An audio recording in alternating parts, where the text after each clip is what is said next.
I just requested permission to be terminated yesterday. I already told you I was from a Terminator,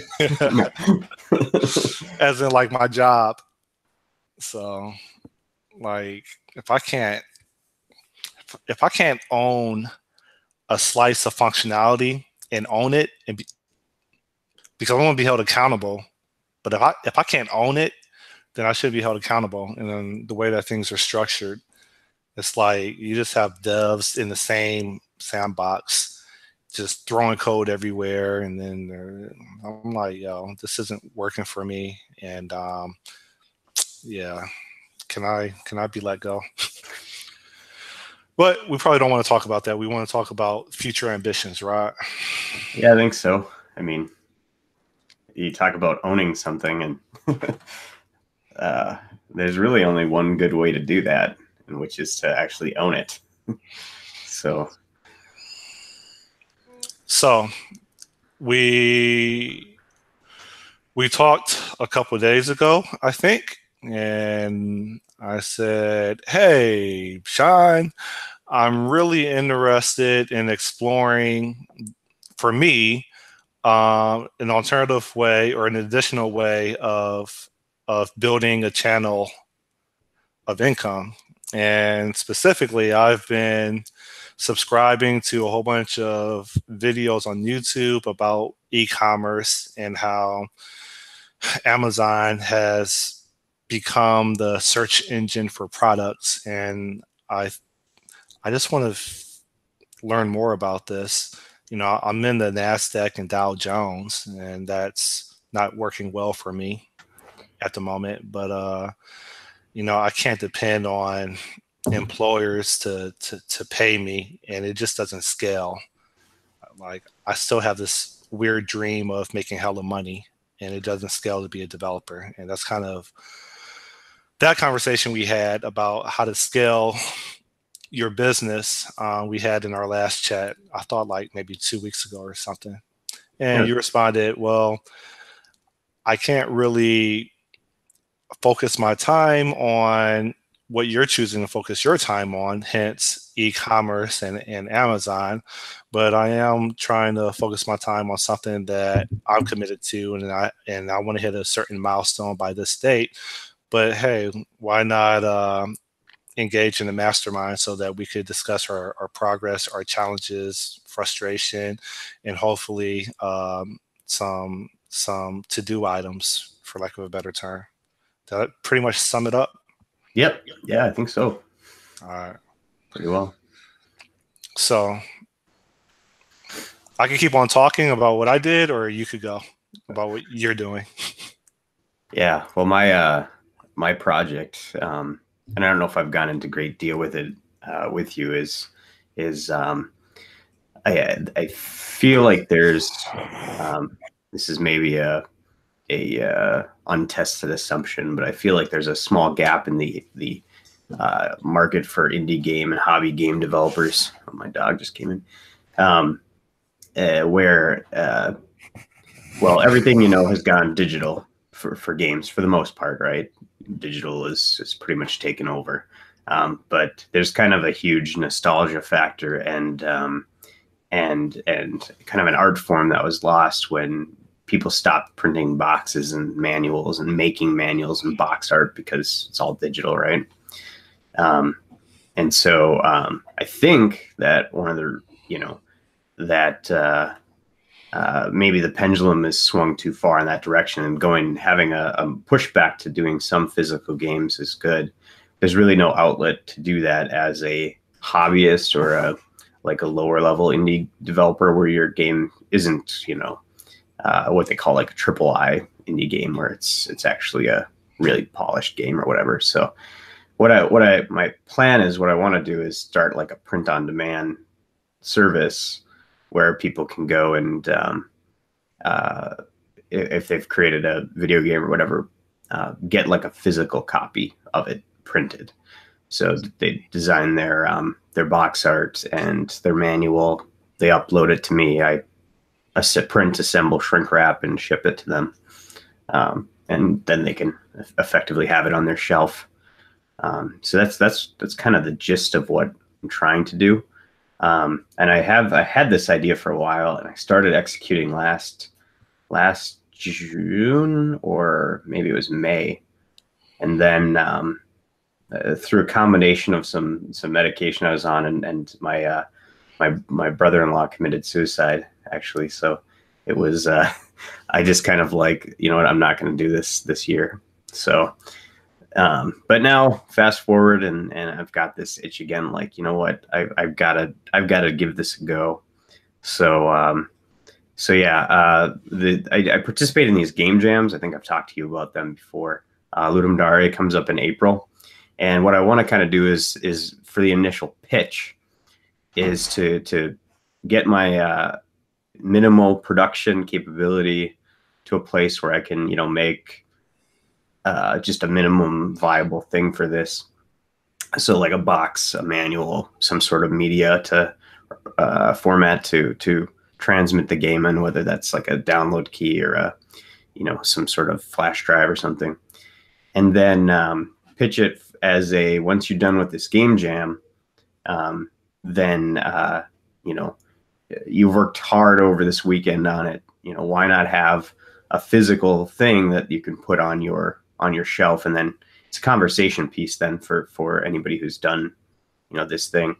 Because I've talked about my game jam games before with people, and you know, you have to bring up the website, and it's not just something that can come up when you have people over, unless you're, you know, seeking to bring it up. But if you have something on your shelf, that's something you can talk about. So So oh, go ahead. it comes in the form of a DVD or a cartridge. Yeah, well, cartridge would be a little rough. Actually, what I'm experimenting with right now is the idea of using these guys. Okay. And there's no way you can fit a modern game on one of these, but what's kind of nice about the 3.5-inch floppy is that they're easily brandable. So you've got this huge label on the top, which is really, really nice. So putting a logo on that and a download key, think of it like you could have something like this, or you could have a, you know, a plastic card, right, with a download key on it or something like that. But, so you mind me being devil's advocate? No, go ahead.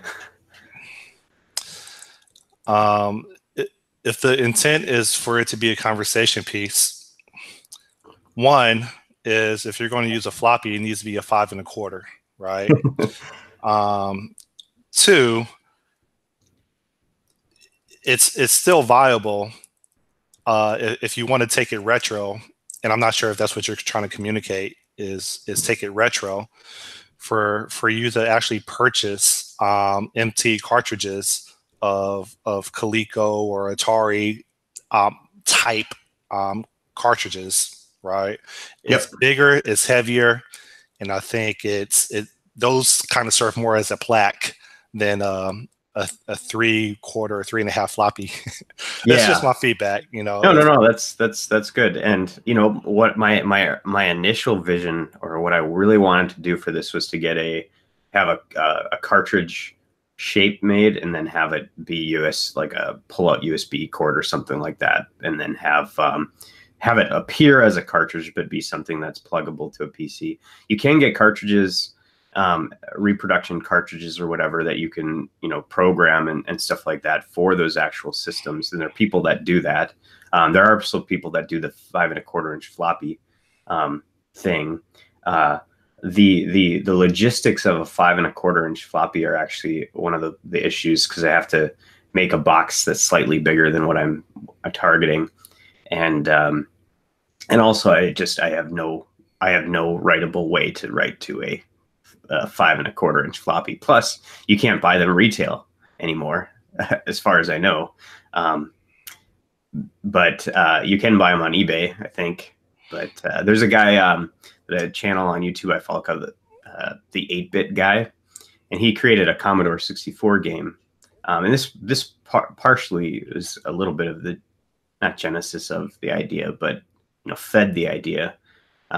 Is he had, you know, made a physical release of his Commodore 64 game, and he did it by hand, and he well, he purchased boxes from a box maker, and then had a manual made and printed, and put all of his on 5.25-inch floppies because cartridges were just not in the cards. But Yeah. the thing about the floppy drive, like I said, or the 3.5 inches, you can actually still get things, and the idea for the media on them would be more like a launcher type thing, maybe for a download.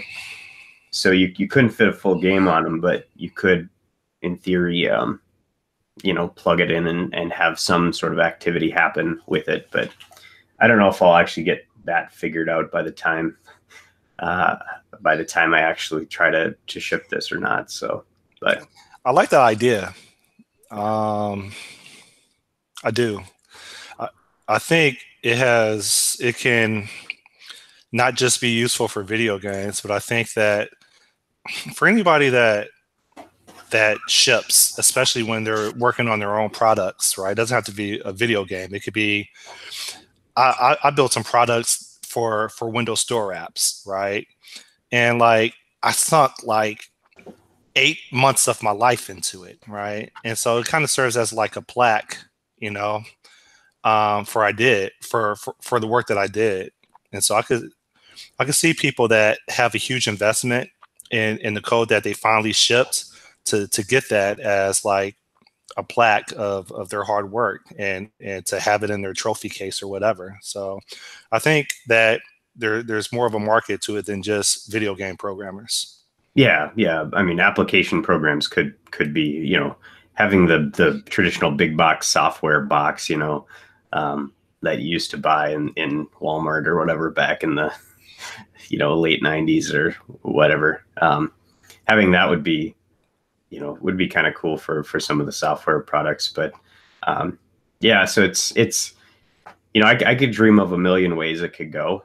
But the thing is, I have to get to zero, right? Yeah. Just to that out of the negative into zero. So as far as to this point, though, I've been doing a lot of jumping around. What I've got to do is put together a checklist of the actual things I need to accomplish, and so I've got stuff like finalizing what my initial offering is going to be as far as box size, and then the templates you need to have. I haven't done any manual printing yet or instruction booklet printing, so I've got to get that figured out and get the dimensions for those. Finalize what my media options are, and then figure out what the shipping situation is going to be, because I haven't really done any shipping before ever. I mean, I could just go down to the UPS store or the post office and figure it out, but I got to figure out what the pricing is going to be for that generally, and then a website, which I've started doing some design work on, but I'm overcomplicating it a bit. So, and then marketing is really the final last bit of that. There's a couple of game podcasts that I was thinking about reaching out to, as well as on the site itself, and just whatever I can do by yelling on Twitter. So those are the main three things I got to figure out. Oh, well, and then those break down, right? Website, I've got to accept payments. So I have to get a business bank account set up.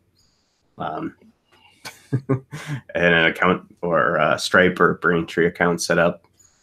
Yeah, so it's no shortage of things to do. So Seems like you put a lot of thought into it. yeah. I like kind of said the start of it. It's like I want to make hella money too, to use your turn of phrase. But I really want to just do something that's, not software for a while. I think I'm getting a little burned out on the whole thing. And I just don't know if I can do it for another decade or whatever. So yeah, there it is. Sounds cool. So do you have like hard dates that you would like to hold yourself accountable to? Yeah, well, the whole thing, is basically, gosh, the weekend of the 26th of April. So I've got effectively a month and a half to get this squared away, with some minimal time. I'm gonna have to just buckle down on evenings and weekends and get this done. But um, next week, if we have this next call next week, I think what I'd like to get squared away is just, establish this will be my initial catalog offering for these items. And um, so I'm going to have this box, this type of instruction booklet, and I've printed and proven I can produce one, and these media options or whatever, and then whatever multiplier of that. So um, Well, this is what I recommend if you haven't already considered it. For my business, like my business is literally called Bizmonger Incorporated. I use myllc.com, and I think I think I pay like I know for a fact I paid 500 to get started, but basically they notify me whenever the state needs me to file some paperwork, and they'll provide a nice little interface through a website for me to easily get that done. They notify me of anything that I need to do that's due before the state or the Fed kicks in my door, right, and hauls me off to jail. Um, and then I have my business bank cards, and anything that's associated to me making money or me wanting to learn how to make money, I charge it as an expense to the business, right? yep. Um, Everything. If I can make a case that it's going to contribute to income, then yeah, whether it's me buying courses to learn how to be better at development or learn how to be a better entrepreneur, me buying discs, well, like ink cartridges for my own personal office, whatever it is, then that's something that you could definitely take advantage of. And you'll be surprised when you want to go to conferences, whether it's in the States or outside the States, you write that off too. So I might be preaching to the choir, but Yeah. I find that I don't pay as much taxes. Um, I'll probably pay, I'll probably knock off a third of what I would normally pay the IRS, because I actually have to write checks to the IRS every year. So Yeah, and I set up my LLC last year as Lost Print Games LLC, and in Minnesota, I think it's $100. That'll be due up in June, but I haven't got the bank thing figured out. But I have been buying stuff, and I know that it's within this tax cycle. It's all, I cannot write it all off, um, but yeah, I have kind of an Amazon trail of the things, and so if it ends up taking off, then I'll have to go through and figure out what all that crap is and get it together and prove that it's whatever. But yeah, it would be a lot easier if I get the account set up. Maybe I should commit to getting that done too. Is just go and get. I need to get a business banking account set up, and my initial thought was I could just inject my personal. I don't remember what I talked to my wife about, like $3,000 or something like that in startup expense or something like that, and just have it at disposal in that account. Um, yeah, speaking of wife, your business account is, my understanding, a separate entity. So if things happen, she can take your money, but she can't take your business's money, right? yeah, So I yeah, know that. yeah. Well, yeah, and yeah, it's yeah. I don't see that happening, but you never know. It could Yeah. never know what tomorrow holds, but yeah. So yeah. Why don't I do that? I'll commit to that too. I've got to get a bank account set up and, like I said, finalize this product catalog or initial offering or whatnot.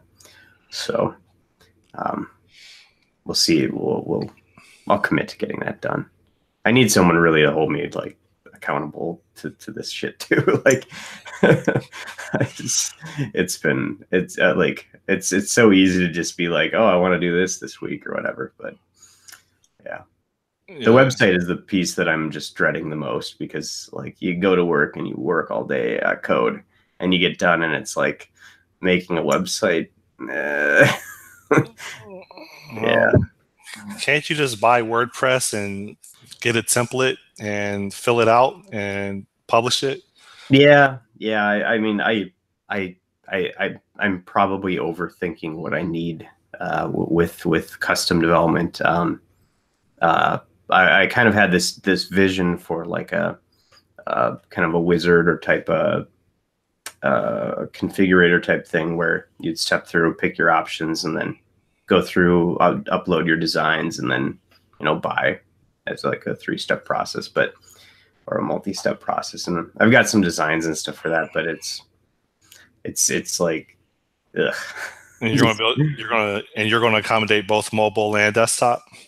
Probably not to start. Although if using like a framework like Bulma or Bootstrap or something like that, I can mostly get mobile for free. But I mean, most of this is you're going to be on your desktop probably, because you've got to upload designs. So and I think this might be one of the things that holds people up from doing it, is that it takes time to design a box cover and instruction booklet and get the layout and choose those options and things. And it's additional work on top of what people are already doing as a hobby. So if anything sinks this idea, it might be that.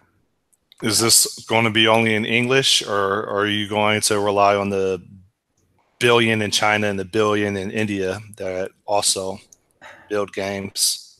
Um, Mostly English at this point, but there are a fair amount of actually like German and Swedish or Norwegian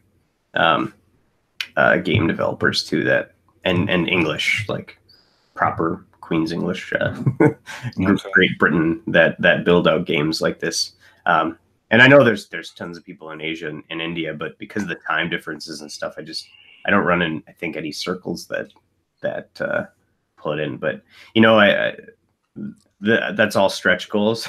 The other thing I don't know about for the European market, or just foreign markets in general, is when you're shipping games, about the the legalities of age ratings and stuff. Like Australia, for instance, has a very stringent age rating system. And so like you can't sell certain games in Australia. They have to make specialized versions of them for the Australian market, because of violence and drug use or whatever. It's just not allowed. And so digitally, you might get away with a lot of that. But if you're actually trying to import or export a physical thing, there's probably a lot more rules about it. So in the US, we don't have that problem. So How would they know? yeah. How would they? And the other thing is, what's the worst case is that I stop selling to Australia. You know what I mean? Yeah. And really, this is just it's a self-printed product. It's not like I'm selling the game. I'm selling the service to print the game. So it's a little bit different, I think. But I've droned on about me now. So bank account and catalog thing, that's what I've got to, if I can show you a thing, here's my bank account deal, and here's my initial list of what I'm offering. That would be a win for me. But how about you now? We haven't talked about what your plans are here. My plan is to learn as much as I can without losing money. I've been bitten before with throwing money around, and it sent me into a very downward spiral of mental issues as a result. And so I'm just trying to be more careful. And but it's really interesting. Like the way I look at it is like e-commerce is only going to get bigger, right? I do believe that. I really don't think that e-commerce is going to shrink and brick and mortar is going to expand. I don't think that's going to happen. I think, quote unquote, well, we went from saying third world countries to emerging countries, right? So it's only a matter of time where emerging countries, which having lived in one, the Philippines, like they're about 3 or 4 years behind us, depending on the country, that they're going to have, whether it's Amazon, which is more than likely, the the the the quality of choices that we have about how we purchase and how fast we get things is only going to migrate to other countries and other cities, right? And so it's just something that I'm very conscious of, that I want to at least uh, get a channel of income so that I get mine too. Um, I know I'm kind of babbling, but it's just so much to learn. Like I worked in retail before. Like I mean, I worked at like Radio Shack and at like Kaufman's or whatever. But I mean, I purchased for $1, right?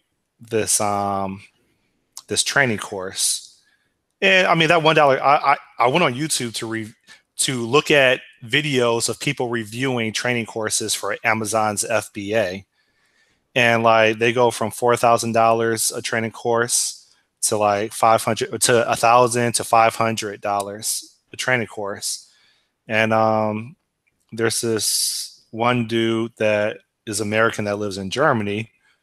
He he kind of got really lucky, uh, and he made like supposedly, I'm not sure if he actually made, but he had revenue of like 1.3 million, and he put out a training course for $1, and it had good reviews, and it was only $1. So I'm like, okay, well, in regards to me being very careful that I don't throw money away, I think this is a good investment. And I don't expect it to be hella polished. You know what I mean? I don't expect it to have all the bells and whistles, but I'm learning a completely different paradigm, right?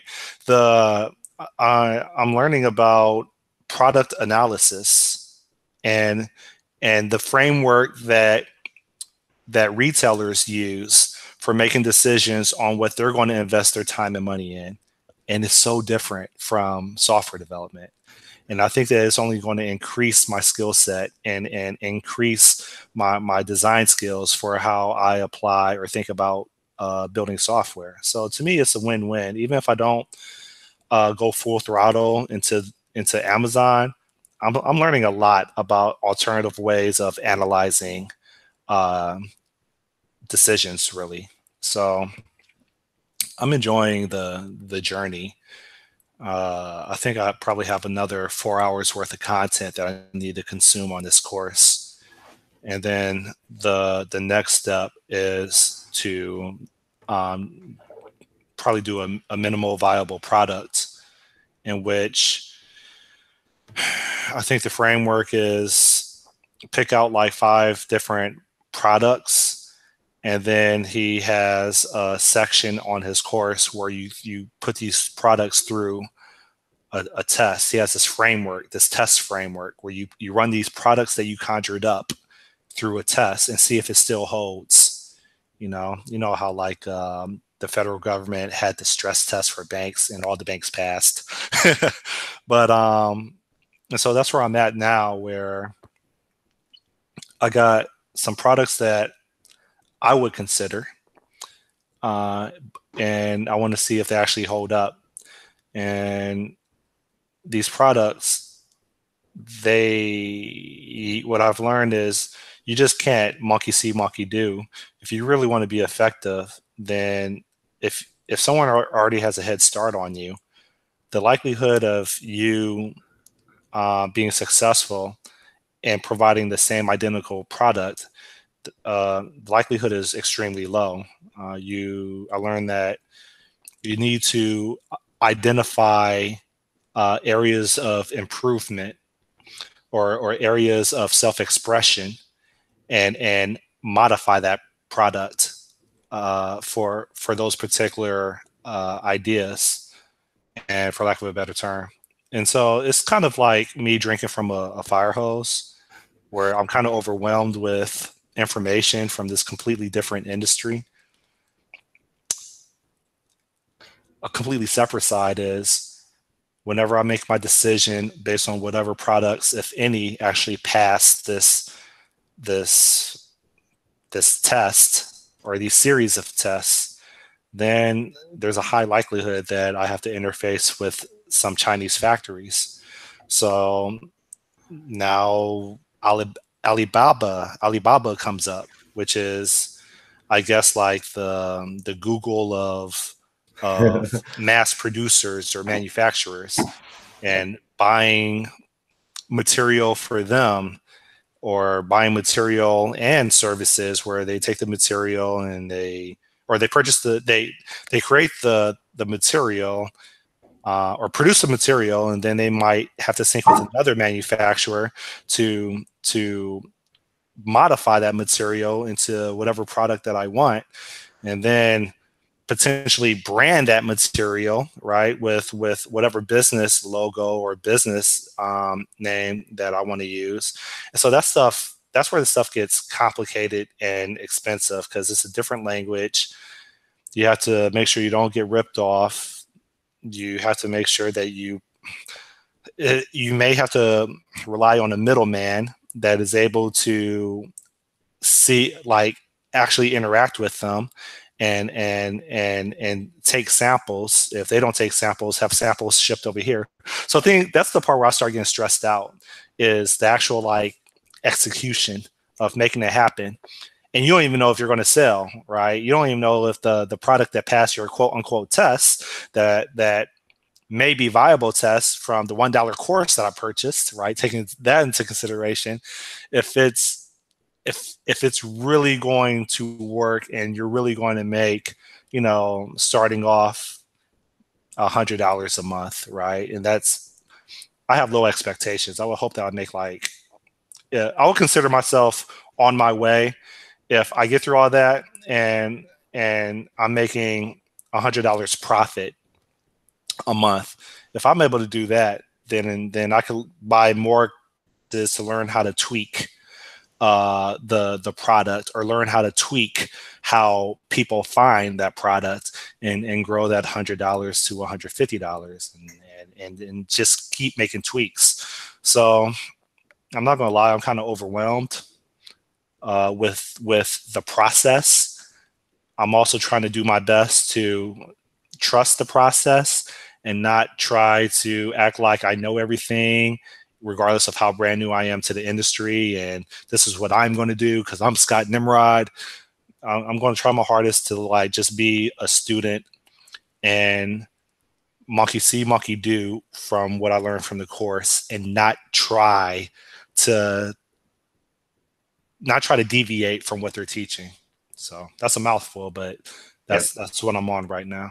So just to boil that down, then, so your course of action at this point then will be to do uh, product development in China, and then have it shipped over for FBA, and then have Amazon do the selling and fulfillment of it. That's the Just at the goal. core, yeah, That's the goal. If I get to that point, the very first part is identifying products um, that can make me money. And so there's various factors, like, do they have a low review count? All right, if they have a low review count but they have high sales, that means that there's potential, and there's a whole bunch of other factors. So it's just whatever I do, I usually go, like, all in. I'm just trying to make sure I do this right, and I yeah, really absorb the process, because I can't, especially with me quitting my job or asking to be terminated. I can't afford to throw money away. So I still have to pay my taxes, man, and that's going to eat a chunk out of my bank account. So yeah. yeah. Cool. So what kind of like concrete steps then is it do you have for this next week, I guess, towards this end? Get through the course. Regardless of the products that I selected, even if they all fail the tests that the course proposes, to find at least two products that do pass the test and continue with the course with those two products that I have in mind. So I'm very early in the course, so I'm not quite sure what the next step is after um, testing. If the products that I selected pass the test, I'm not sure what the next steps are. So I can't really. Right now, That it's just I don't know yet. product that end up facing. So yeah. So Yeah, what just out of curiosity, what kinds of things are coming to your mind for products at this point? it was uh, based on what they recommended for beginners. It needs to be cheap and not fragile. Well, when I say, let me change it up. It needs to be inexpensive, um, anti-fragile. There you go. You just can't have a magnet nearby. Just kidding. So inexpensive, not easily breakable, and has and shows um, opportunity for growth. Meaning, which also means that there's tools that these people use to make decisions on what they're going to buy on Amazon for selling purposes. And these tools have subscriptions, and there's like, two or three different software tools. So that's an investment there that I have to learn about. But to answer your question, one is a stun gun. Another one is a wristband that I was thinking about taking advantage of the self-expression.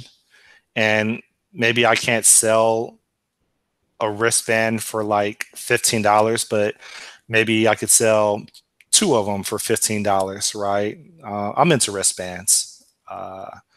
So stun gun, wristband. The other one was, I have it on my phone. I took notes, but I don't have my phone with me. But why not? It only takes 3 seconds for me to walk over there. And then I could hurry up and tell you without trying to remember. Get off. Okay. Let me see. Yeah, here we go. It's a wristband, stun gun, GPS tracker, flask, and a dog vest. Which I want to like personalize all of them. And so,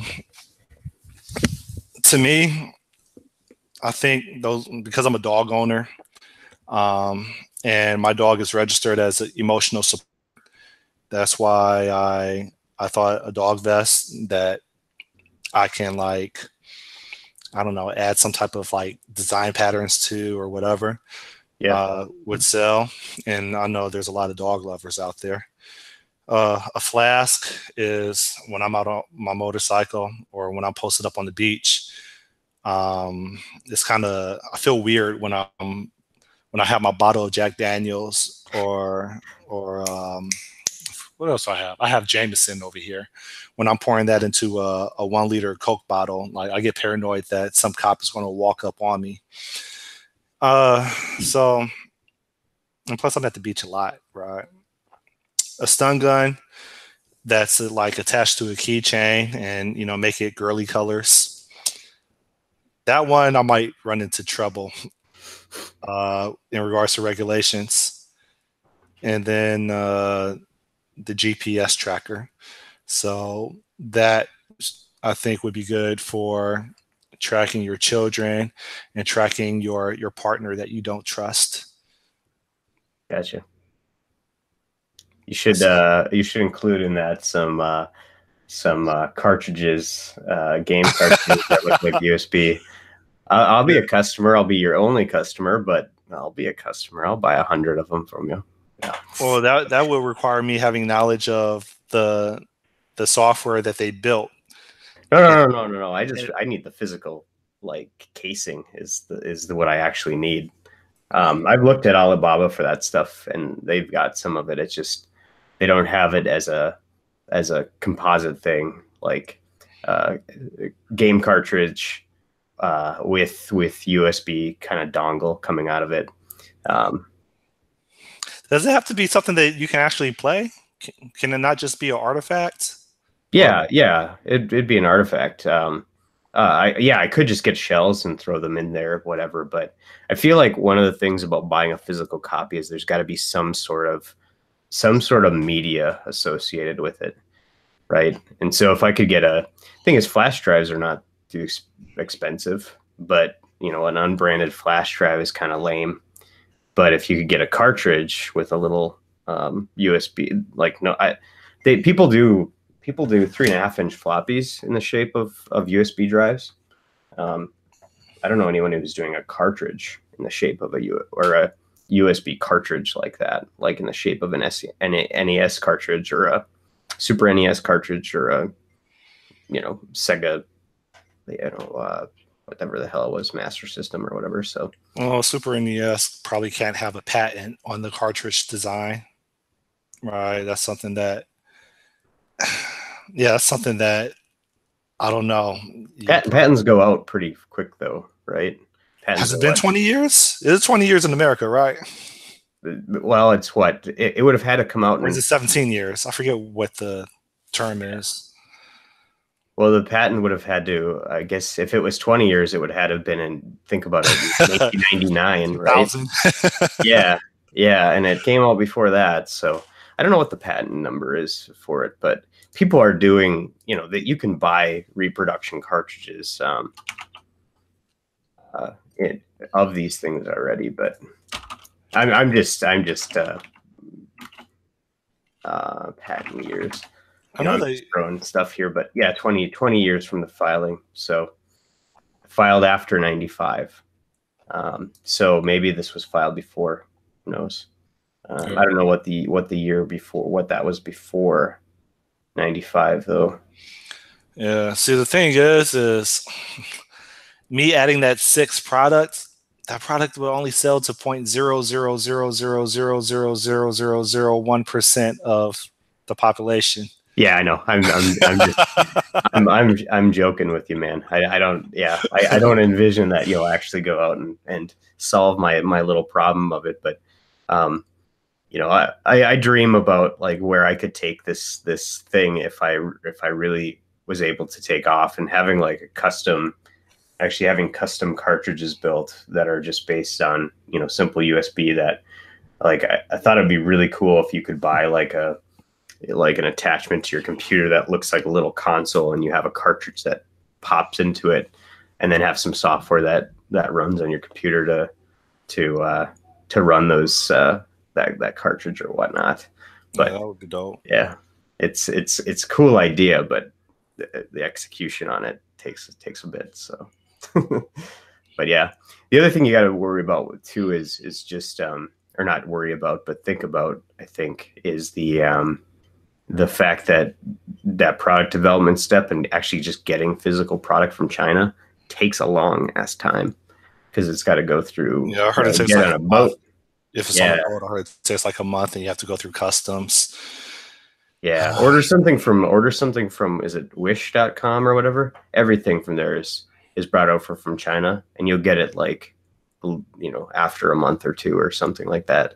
So Yeah, I mean, there are some interesting numbers, and I hope they're accurate, but they're saying like Amazon has like a lot of sellers on it, right? I forgot what they actually said. I don't know if it's 100,000 sellers, but they have a lot of sellers, right, that are registered, mhm. but only 10% of them are active. All the meaning that 90% of them are dormant. They're not doing anything, right? I say all this to your point. about, the what I translate as barriers to entry. In a way, it's kind of a gift and a curse. There's barriers to entry, which means that people that actually have grit and drive, you have to compete with them and not just anybody, right? Which removes the masses. It's just, it's not just grit and drive to be able to interact with freaking other shops in other countries to basically manifest your product.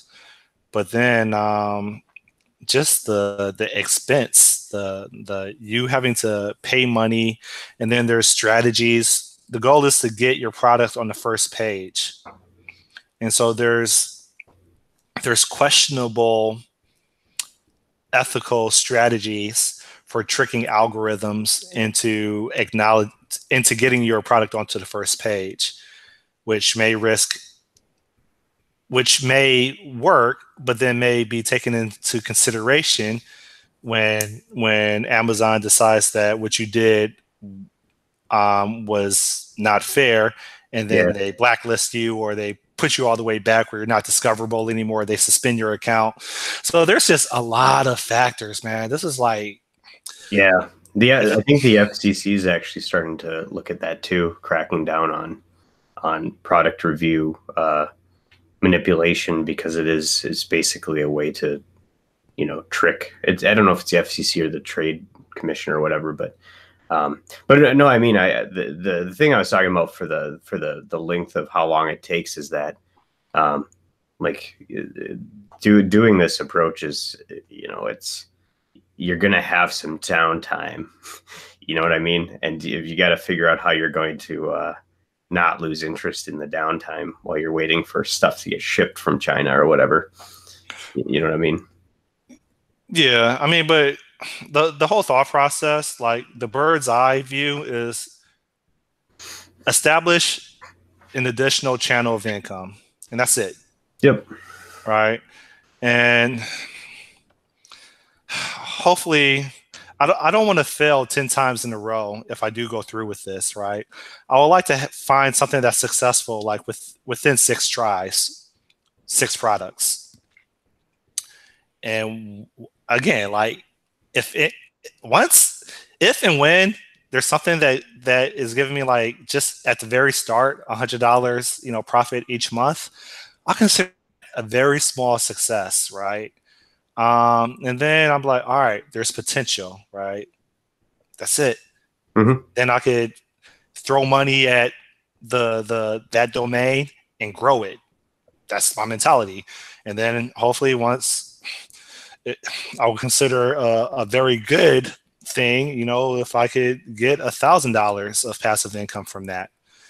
And then, if I still have the energy, try to see if I could grow that into a couple thousand. Once I get a couple thousand, then I'll be like, all right, so I have something here. Now I could choose to continue identifying other products and growing that, or I just established a channel of income. I won. Now let me see what other things that I could get into that make sense to me. Do I really want to consider real estate? So the goal is to automate my income without depending on a 9 to 5 employer. That's the goal. I'm not built that way, right? So I want to remove them from my life. That's it. I'm done with my dissertation. All right, cool. So finishing up the course then, and figuring out putting your products through the test is your goal for next week. Yes, sir. I don't know. Does it make sense that we establish like a Trello board? Is Trello still a product? I don't know. Yeah, it is. Yeah. Is there any software tools? Atlassian bought it, but Is there any software tools you think we should use, or do you think this is enough? I think it's enough just to go old school and, write it down or just commit it to memory, or I guess there's a video archive now. Yeah, we could put it in the description of the action items Sure. on the video. So, all right, well, good stuff. Today's going to be interesting for me. So we'll catch up. So, hey, thanks a lot for proposing this. And yeah, man, I think life becomes more interesting when you're consistently making decisions and acting on it. So Yep.